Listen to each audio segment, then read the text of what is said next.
Hi, I'm Gail Zugerman, and welcome to the podcast Growing Older with Gusto.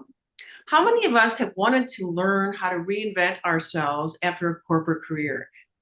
Well, Jeff Williams, who's CEO and chief coach for Bizstarters.com, will show us the way. He's our guest on the show today, and he and his team of expert business startup coaches have led hundreds of people over the age of 50 on a path to discover how to use their corporate skill sets to develop a business that allows them to have the flexibility and added income that so many people who are on the path to retirement are looking for. The company's virtual incubator business startup program was selected by the editors of the Kiplinger Personal Finance magazine as the best entrepreneurial guide for people over 50. So, with all that said, please welcome Jeff Williams to the show. Hi, Jeff. Hi, Gail. Great to have you with us. Thank I you. think to start out, your business is quite interesting, and you've told me a little bit about it. For our listeners, how would you tell them if they want to do a redo or make over their careers? How did you first get started in your business of bizstarters.com? Okay. Let me tell you that briefly here. I was a corporate sales and marketing guy, MBA, did that whole thing. And as I was approaching age 40, at this point, I'm working for a very small company. I'd gone from a $16 billion company to a $6 million company. As I started approaching my 40th birthday, I realized that I was never going to get any ownership in the company and that I needed to do something on my own.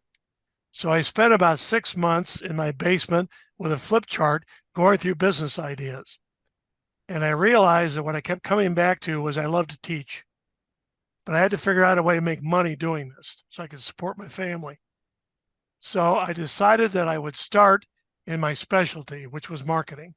And when I launched in 1989, I started as a marketing consultant. And just tell you very quickly, I got into Bizstarters. One of my first clients was a friend of mine from MBA school who'd bought a franchise, and he was really struggling. He was having a problem. And he thought all of his problems would be solved with some marketing strategy. Well, by the time I got done with his project, I realized he'd done all kinds of things wrong before he started the business. So I realized that there was a demand in the market for more than just marketing. It was really the whole package: finance, operations, marketing. So I kind of evolved over a year-long period from being a marketing consultant. My original company was called Creative Market Solutions, and I kind of evolved into this all-around business startup business, and that's where BizStarters came from. Very interesting. It's interesting how one thing led to another, and you came up with this great idea. So, what are some of the steps that people need to do to get into that mindset of changing course and realizing there are great opportunities out there? So many people probably are a little bit frozen or don't know which way to go. Well, I think the first thing you need to do is sit down and be honest with yourself. What do you really enjoy doing? You may not really enjoy doing what you learned to do in the corporate world anymore. Maybe you're an accounting director and you're burnt out on that. So that probably wouldn't be a good idea to try to start a business based on that particular skill set if you're not getting a sense of joy about that. Mhm. I love teaching, so I've always had a sense of joy about this. So number one is, if it's not a work skill, then is there a life interest that you could build a business around? For Okay. example, do you have a craft thing you work on? I had a client who made wooden baby cradles in his basement all the years he was working as a corporate manager. And eventually we turned that into a business. So you got to find the passion play first. So you can take your passion project and make it into something bigger, is what I'm Right. hearing from you. Great. So, what would somebody do that was at this crossroads and they want to rewire their life? They don't really want to retire. What would be their steps that they would take? Okay. Let me give you 4 or 5 things that you can do. First of all, you need to sit down and write a good paragraph on what exactly you want to provide to the marketplace. What's it going to be? Is it going to be a corporate service like financial planning? Is it going to be a consumer service like doing at-home gourmet cooking? Is it going to be a craft like one of my clients makes sterling silver jewelry for women? Is it going to be something that's related to a hobby? I helped somebody some years ago start a business providing accessories for owners of golden retrievers. Now you would think, boy, that sounds narrow, but guess how many golden retrievers there are in the United States? I don't know. 600,000, Wow. the third most popular dog breed. So if you found something, an accessory or a toy or a clothing item that your dog enjoys, you got 599,999 other people who own the same kind of dog. So the first thing is to write down a paragraph on what's your concept? What are you going to bring to the market? Then number two is what particularly are you going, what problem are you going to solve, or what need are you going to meet? Because that's what people pay for. They may be very impressed with your idea when you tell it to them, but when to get them to open their wallet, you've got to show that you're either solving a problem or meeting a need. And then number three, I think you need to be honest about how much time on a typical week do you want to put into this? Is this just a 1 day a week gig? Or are you willing to work 5 days a week for a while to see kind of how it sorts out? So you need to be honest about that, because otherwise you'll start to resent the business very quickly. So those are the first three things I recommend you do. Good. So how does a person's personality weigh into to a decision to start a new business, in your estimation, your experience? Well, here's the good news about that. I was thinking about this question yesterday as I reread them. The beauty of the entrepreneurial world today is there is a good match for almost any kind of personality. And let me give you two examples. There's the very outgoing type person, which I happen to be, and then there's the more introspective, kind of shy type person. Let me give you a quick example of both of these. Okay. The shy person is my craft person. She makes pottery stuff. She doesn't really ever have to deal with customers. I mean, occasionally they'll say, "Hey, great job, I love this," but basically she's got a site on Etsy.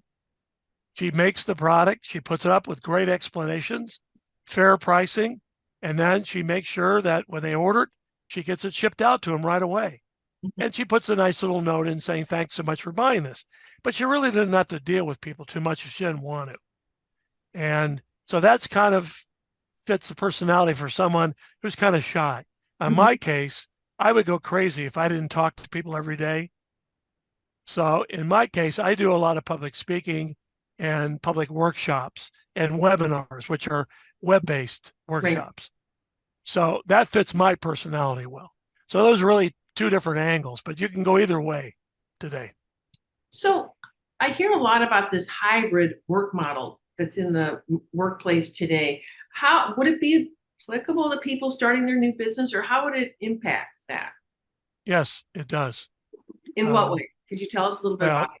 I not only have my coaching business, which is Virtual Incubator, but also for 28 years, I've had a consultancy. And the consultancy primarily counsels small business owners on growth problems they have. And typically solo owners is my specialty. Well, I do almost all my consulting by phone. Even here in the Chicago area where I live, I rarely see a client face to face. So that's really kind of this hybrid work from home thing. And to tell you the truth, the clients like it too, because it saves time. They have a lot more flexibility in scheduling the calls. For example, I had a client call last week, and I noticed when he was talking to me that I could hear some background noise because smartphones are pretty sensitive.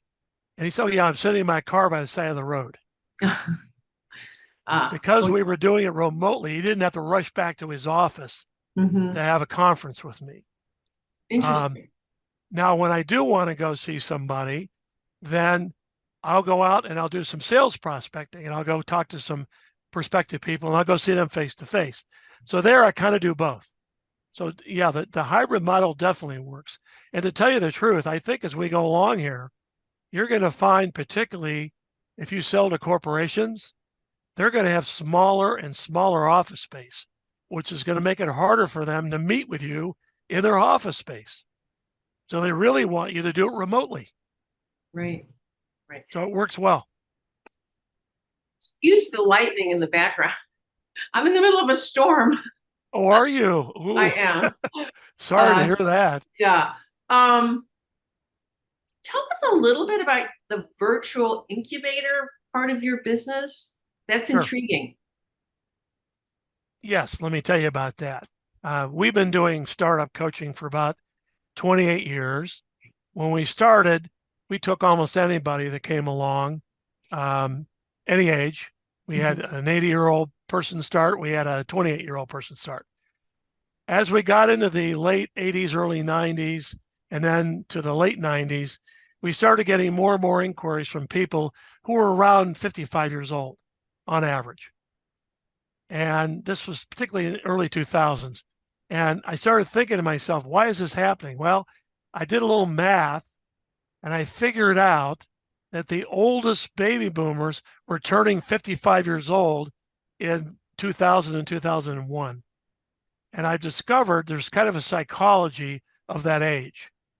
At that point, if you're not Wait. What do you mean? There's a age psychology. 55, What's the there's a psychology? psychology. Okay, what I discovered is that when you turn 55 and you're still in the corporate world, you realize you're on borrowed time. They could drop the hammer on you anytime. And matter of fact, General Motors announced recently they're laying off 3,500 people in Michigan, most of whom are over age 50. So I think what happens is all of a sudden this spark is lit inside these people and they say, you know what? I've been thinking about maybe doing something entrepreneurial. Now I got to do it. So anyway, we started focusing just on the 50 plus population starting around 2001.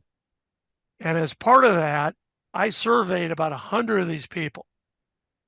And I said, tell me what kind of help you would like if you become self-employed at this age. And the one thing we kept hearing was they wanted what I call one-stop shopping. They wanted to be able to get the coaching, the business planning, and all the necessary services from one place. And that's Virtual Incubator. It's all in one package program. So Jeff, where can our listeners go to find out more about bizstarters.com and this virtual incubator program? Okay. Just go to bizstarters.com, bizstarters.com. And right at the top of the homepage, it starts explaining what Virtual Incubator does. We have a free download that we're giving away, 40 great retirement business ideas. You can ask for that right on the homepage. There's a video about a minute video that explains what Virtual Incubator is. It's what we call a subscription program, and that is you pay by the month for 5 months to enroll in the program. You don't have to pay this big chunk all at one time. We spread it over 5 months. And, so this allows someone to have one-on-one with you or your staff, or? Yes. Okay. You get, matter of fact, anybody who comes to me as a result of this podcast, I will personally coach them. Wow. Okay. I have other coaches that I've hired, but I will personally coach them. I still do about 30 clients a year myself because I really enjoy it. Yeah, an important part of the program is I'm your single touch point for anything you need, like guidance, answers to questions, a logo design, personal situation involving your business. You come to me, I got answers for all of it. So you come to one person. We have a weekly coaching call for 6 to 8 weeks. Our goal is to get you up and running in less than 90 days. So that's what we do. And what is your percentage of people that you get up and running in 90 days, would you say? 90%. Okay. What would hold somebody back from succeeding?